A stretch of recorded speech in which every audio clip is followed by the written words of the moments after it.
Joriy yilning 24-aprel kuni birinchi chorak ko'rsatkichlarini tarmoq va hududlar kesimida tanqidiy tahlil qilish hamda yilning qolgan qismida amalga oshiriladigan ishlar muhokamasiga bag'ishlangan video selektor yig'ilishida oziq-ovqat xavfsizligi masalalari ham atroflicha ko'rib chiqildi. Unda davlatimiz rahbari tomonidan mas'ullarga kartoshka ekin maydonlarini kengaytirish va narx-navo barqarorligini ta'minlashga qaratilgan bir qator topshiriqlar berildi. Bu yil Toshkent viloyatining Ohangaron tumanida 750 gektar yerga kartoshka ekish, har bir gektardan 50 tonnagacha hosil olib, jami 37.500 tonnadan ziyod mahsulot yetishtirish ko'zda tutilgan. Tumanda erta bahorda mart oyining ikkinchi yarmiga qadar 550 gektar maydonga baraka urug'i qadaldi. Ekinning avjini kuzatgan dehqonlarning ta'kidlashicha, bu yilgi hosil har yilgidan ko'ra mo'l bo'lishi kutilmoqda. Ko'klamning seryog'in va salqin kelishi o'simlik rivoji uchun ayni muddao bo'lib, palagi mustahkam o'sdi va hosil ko'ngildagidek shakllandi. Kartoshka asosan tumanning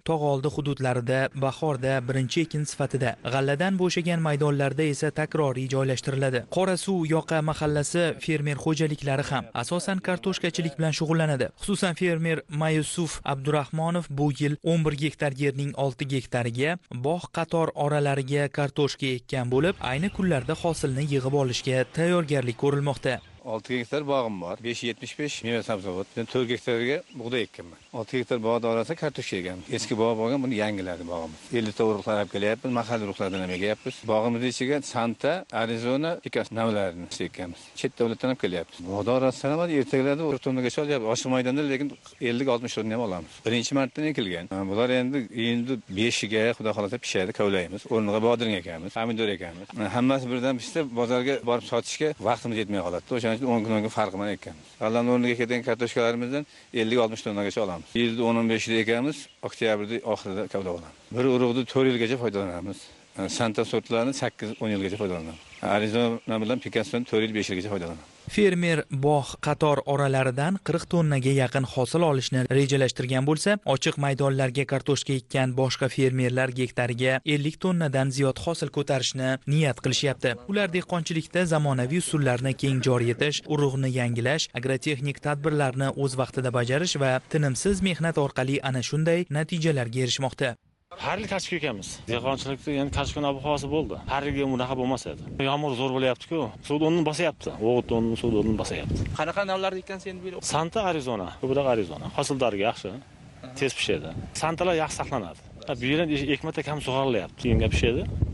Iyulgacha keyin badring ekamiz, savz ekamiz. Gung beramiz, keyin sharbat oqizamiz. Ximikatlarni kam ishlatdik. Shu yomg'ir ham o'zi o'g'it o'rnini bosyapti-da. Davlatimiz rahbarining tegishli qarori asosida Ohangaron tumanidagi lalma yer maydonlarini o'zlashtirish choralari ko'rilmoqda. Bu yil tog'oldi hududlarda 2600 gektar yer qishloq xo'jaligi aylanmasiga kiritilyapti. 11 ta artizan qudug'i qazilib, ushbu yerlarning 150 gektariga kartoshka ekildi. Tumanning Sobir Rahimov hududidagi fermer xo'jaligi ham yangi o'zlashtirilgan maydonlarga kartoshka va sarimsoq piyoz ekkan. Artizan qudug'i qazilib, tomchilatib sug'orish tizimi o'rnatilgan. Qayd etilishicha, mart oyining ikkinchi yarmida yerga qadalgan mazkur kartoshka iyun oyining oxirida pishadi va shartnomaga muvofiq hosil dalaning o'zida sotiladi. Kartoshka urug'chiligiga alohida e'tibor qaratgan fermerning hosili ham chakki emas. Gektaridan 50 tonnadan ziyod hosil olish kutilmoqda. Oldindan tomorqada kartoshka, sabzavot mevalari ekib yurganmiz. Men o'g'lim fermerlik faoliyati bilan shug'ullanadi. Men o'zim 70 ga qarab ketyapman. Shularga dalda berib yuraman, ozgina bo'lsa ham yordam ko'rsatib. Bu dehqonchilik juda mashaqqatli ham, xursandli ham ish.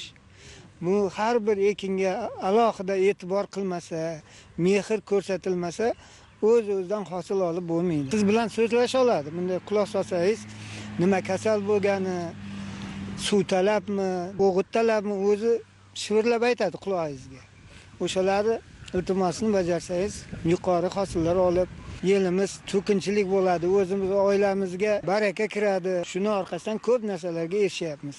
Suv chiqmaydigan joylar bo'lgan. Buni bizlar o'zimiz quduq kovlab, sizma suvlar orqali suv chiqazamiz. 3 ta quduq nasos qo'yilgan 20 gektar yer edi, o'shani tomchilatib sug'orishni yo'lga qo'yganmiz. Kartoshka ekkanmiz. Bu Arizona navi bilan Pokiston Santa navi. Arizona Gollandiya navi yuqori serhosil erta pishar navi. Hamda bu issiqqa chidamli hisoblanadi. Santa go'ng hamda organik mineral o'g'itlar vaqtida berib qarasangiz, suvlarni vaqtida bersangiz, turli xil kasalliklarga, fungitlar vaqtida sepsangiz 50 tonnaga yaqin hosil qiladi. Tomchilatib sug'orishda biz juda ko'p afzalliklarni bildik. Bir sug'organda 2,5 gektar sug'orish imkoniyatiga egamiz. Begonotlar urug'lari to'kilmaydi, ishlov ham nisbatan kam bo'ladi. Imkon qadar biz kechqurun sug'orishga harakat qilamiz, chunki kartoshka ozod nam holatda tursa, kunduzgi issiqlarga ham sal bardosh bera oladi. Bu Meniboyev Muhammad fermer xo'jaligining dalasi, lalmi yer bo'lgan. Uni hozirgi kunda o'zlari suv chiqazib, tomchilatib sug'orish texnologiyasini qilgan. Sabzavot, bog'dorchilik, chorvachilik yo'nalishlarida fermerlarimiz faoliyat olib boradi.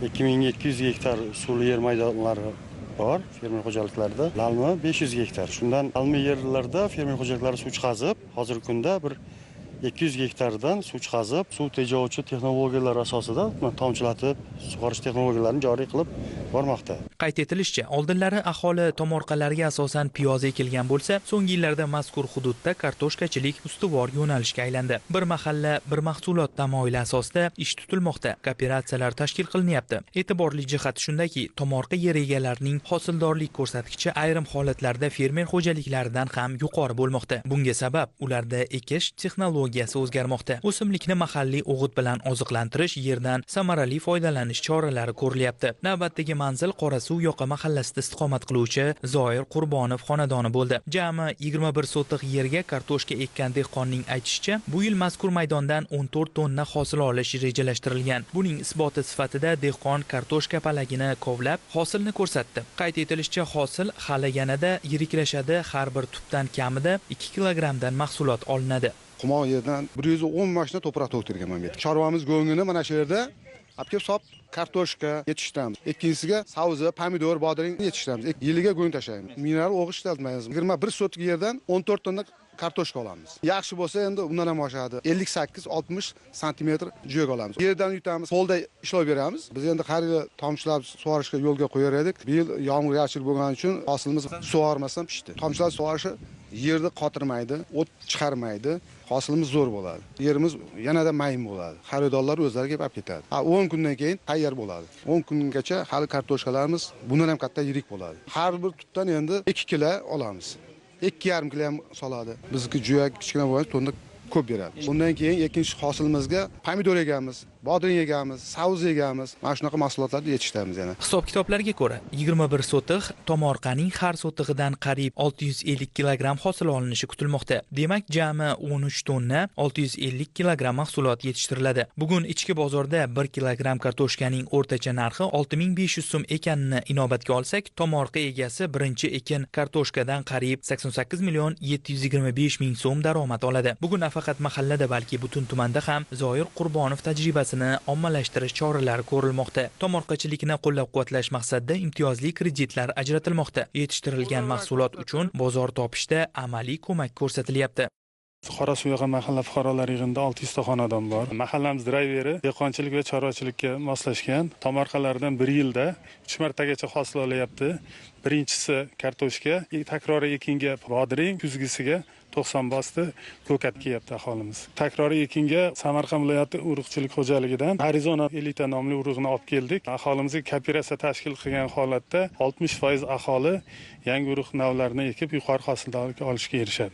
Tomorqachilikni rivojlantirish uchun dasturlar doirasida imtiyozli kreditlar ajratish orqali kartoshka urug'chiligi uchun 50 ta xonadonga 33 million so'mdan kredit mablag'lari ajratilib, tomorqani rivojlantirib kelmoqdamiz. Kelgan yangi urug'lar olish orqali oldingiga nisbatan 30-40% ga hosildorligi oshgan hozirgi kunda. O'tgan yil Ohangaron tumaniga 200 gektar yer kartoshka berilgan bo'lsa, bahor kartoshka bu yil 2 barobar ko'p hozir tumanimizda kartoshka ekilgan. 170 ta fermer xo'jalik bahor kartoshka ekkan bo'lsa, shularga 22.400 tonna urug' olib kelingan. Bunga 4 milliard 400 million pul davlat tomonidan kredit ajratilgan. Bunga g'aladan keyin biz 250 gektar yerga bu yil reja berilgan.